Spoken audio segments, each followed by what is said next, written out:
Hello বন্ধুরা, কেমন আছো তোমরা সবাই? এই যে টুনটুন উঠবে না।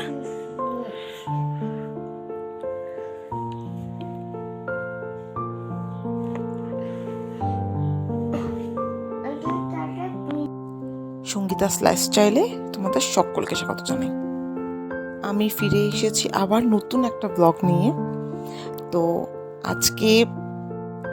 আজকে সকালটা খুবই ব্যস্ততার মধ্যে দিয়ে কাটলো। সাথে আজ ভাই এসছে অনেকদিন পর, ভাইয়ের পরীক্ষা ছিল, তো ছুটি পেয়েছে, তো এসছে। তো সেই খুশিতে ভাবলাম যে কিছু একটা ভালো কিছু বানানো যাক। তো এই যে কেক বানিয়ে নিলাম, মানে কেক বানানোর প্রসেস চলছে। তো ফার্স্টেই চিনি আর ওরিও বিস্কুটকে গুঁড়া করে নিলাম, একদম মিহি করে নিয়েছি। আর এখানে দুটো ডিম ফাটিয়ে নিয়েছি, কারণ ডিম দিয়ে বানাবো। আর ডিমটাকে ফাটিয়ে ডিমের কুসুমগুলোকে আলাদা করে দিয়েছি, কারণ ডিমের কুসুমের কোনো কাজ নেই এখানে। আর একটা বাটিতে ছাঁকনি দিয়ে ভালো করে ওই গুঁড়ো চিনিটাকে ভালো করে ছেঁকে নিলাম, যাতে মানে কিছু কিছু যদি বড় বড় দানা থাকে সেগুলো যাতে ওই কেকের মধ্যে যাতে না যায়।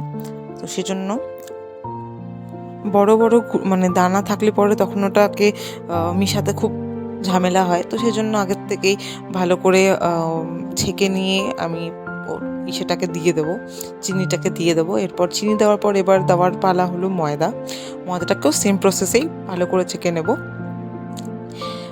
একদম মিহি করে, স্মুথলি যাতে হয় একদম মিক্সচারটা। তো ভালো করে ওই জন্য ছেঁকে নেব সুন্দর করে। আর এখানে আমি যেহেতু দুটো ডিম দিয়েছি, তো 2 কাপের মতন আমি, মানে বড় কাপের 2 কাপের মতন আমি ময়দা দিয়ে দিয়েছি। এই কেকটা আমি মানে অনেক দিন পরই বানালাম, আগে বানাতাম খুব অনেক বছর আগে, এখন খুব কম বানাই। তো দিয়ে ভালো করে গুলিয়ে নিলাম ওই চিনি, ময়দা আর যে ডিমটা ছিল, ওই ডিমটায় 3টা জিনিস একসাথে ভালো করে মিক্স করে নিলাম। এবার একটু একটু করে মানে মেশাতে একটু একটু করে দুধ দিয়ে দিয়ে আবার মেশাবো। তো মানে যতটা পরিমাণে একটু মানে যাতে বেশি মোটাও না হয় বেশি পাতলাও না হয়, তো ধীরে ধীরে দুধ দিয়ে দিয়ে ভালো করে এটা দিলে পরে আরও টেস্ট হয়। আর এখানে আমি মানে পারছিলাম না, তাই ভাইকে দিয়ে দিয়েছি। তাই ভাই ভালো করে ওটাকে করছিল, মানে ভালো করে মিক্স করছিল। আর এখানে আমি গ্যাসের মধ্যে প্রেসার কুকার বসিয়ে দিয়েছি গরম করতে। আর এখানে এটা হলো একটা অ্যালুমিনিয়ামের একটা পাত্র, তো যার মধ্যে আমি মিক্সচারটাকে দেবো।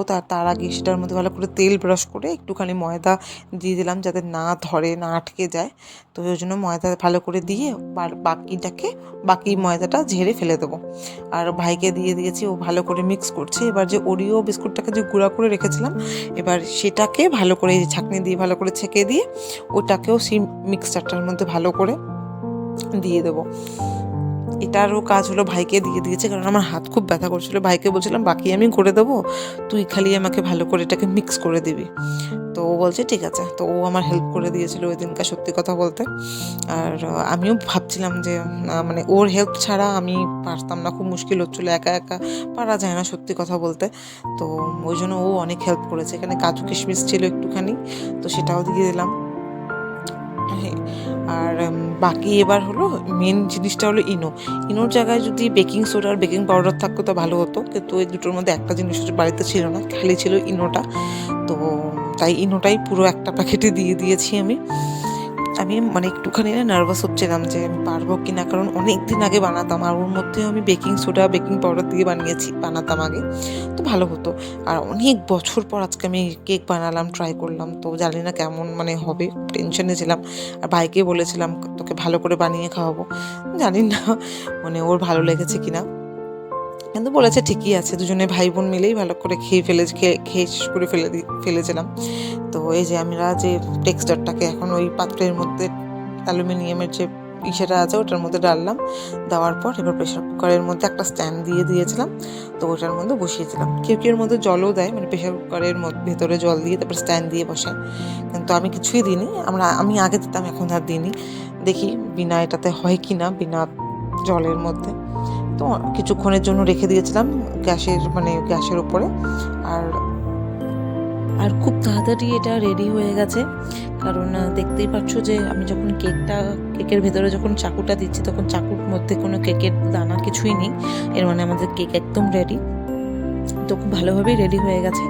তো এবার আমি এটাকে বের করে নিয়ে কেকটা কাটবো, কারণ এই কিছু মিনিটের মধ্যেই কুটুস যে কতবার এসে রান্নাঘরে চেক করে গেছে যে কেক হয়েছে কিনা, কারণ ওরও ফেভারিট, ও খাওয়ার জন্য পাগল হয়ে যাচ্ছে। এদিকে আমারও খিদে পাচ্ছে, ভাইয়েরও খিদে পাচ্ছে, আর কেকের গন্ধটা এত সুন্দর আসছে যে আর থাকতে পারছি না।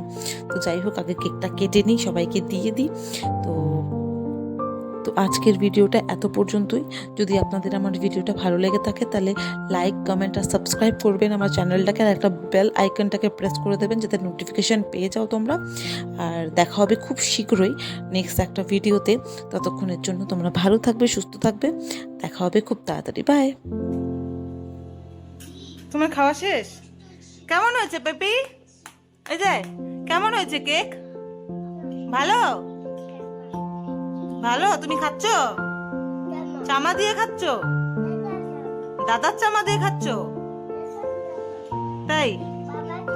বাবার চামা। আমি খাবো, আমাকে দিবা?